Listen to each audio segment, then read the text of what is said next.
అయితే మేము ఒంగోలులో కాలేజీ స్టార్ట్ చేసేటప్పుడు ఎక్కువ మంది స్టూడెంట్స్ గుంటూరు, విజయవాడ, వైజాగ్, హైదరాబాద్ లాంటి కార్పొరేట్ సిటీలకు వెళ్ళేసి కార్పొరేట్ కాలేజీల్లో చదివేవాళ్ళు. మరి అక్కడ లక్షల లక్షలు ఫీజులు కట్టలేక, సరైన ఎడ్యుకేషన్ అందక, సరైన ఫుడ్ లేక, అకామిడేషన్ లేక చాలామంది పేరెంట్స్ పిల్లలు ఇబ్బంది పడుతున్న తరుణంలో మేము ఒంగోలులో కాలేజీ స్టార్ట్ చేస్తాము, జేఈ మెయిన్స్, ఐఐటికి మంచి ఫౌండేషన్ ఇస్తామని చెప్పేసి పేరెంట్స్కి చెప్పి ఉన్నాము. వాళ్ళు చెప్పిన ప్రకారమే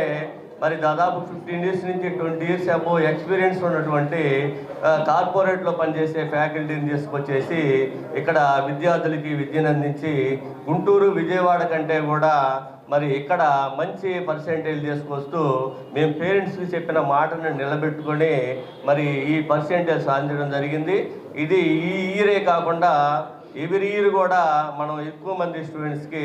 మరి మంచి పర్సెంటేజ్ తీసుకురావడం జరిగింది. మరి గతంలో మన దగ్గర స్టూడెంట్స్ కూడా దాదాపు 25 మంది పైన స్టూడెంట్స్ మరి ఐఐటి, ఎన్ఐటి కాలేజీలు, త్రిబుల్ కాలేజీల్లో జాయిన్ కావడం జరిగింది. అట్లానే ఒక కాంపిటేటివ్ ఎగ్జామ్స్లోనే కాకుండా మరి ఇంటర్మీడియట్ ఎగ్జామ్స్లో కూడా గత 4 ఇయర్స్ నుంచి ఇంటర్మీడియట్ ఫస్ట్ ఇయర్లో కానీ, సెకండ్ ఇయర్లో కానీ, లేదా ఎంపీసీ కానీ, బైపీసీ కానీ ప్రతి గ్రూపులో కూడా మరి state first rank, state second rank, state third ర్యాంకులు అనేక మంది స్టూడెంట్స్కి తీసుకొచ్చి మన ప్రకాశం జిల్లా ఒంగోలుని మన ఆంధ్రప్రదేశ్ మ్యాప్లో ముందంజలో ఉంచే విధంగా మరి మేము మా శాయశక్తుల మరి ప్రయత్నం చేశాము. మరి ఈ కృషి మరి గణేష్ రెడ్డి సారు, శంకర్ రెడ్డి సారు వాళ్ళు నైట్ స్టడీ హౌస్లో కూడా దాదాపు 11 దాకా మరి స్టడీ హౌస్లో కూడా ఉండి మరి డీన్స్ని, ప్రిన్సిపాల్స్ని పక్కన పెట్టుకొని మరి ఫ్యాకల్టీ తోటి మరి ప్రతి ఎగ్జామ్స్ కూడా అనాలిసిస్ చేసి మరి పిల్లలు ఎట్లా రాస్తున్నారు ఏంటనేసి కనీసం పేపర్ వాల్యూస్ని కూడా ఎట్లా జరుగుతుంది ఏంటని అబ్జర్వ్ చేయడం వల్లనే ఇంత మంచి ఫలితాలు సాధించడం జరిగింది. కాబట్టి మరి పేరెంట్స్ మా మీద పెట్టుకున్న నమ్మకాన్ని ఎప్పుడు కూడా వమ్ము చేయకుండా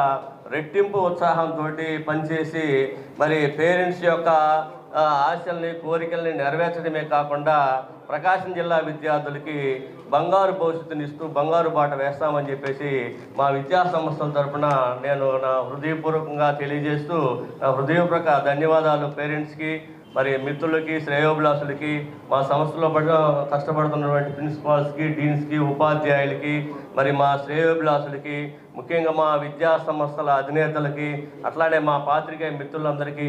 నేను 2 చేతులు ఎత్తి జోడించి నా హృదయపూర్వక అభినందనలు తెలియజేస్తున్నాను.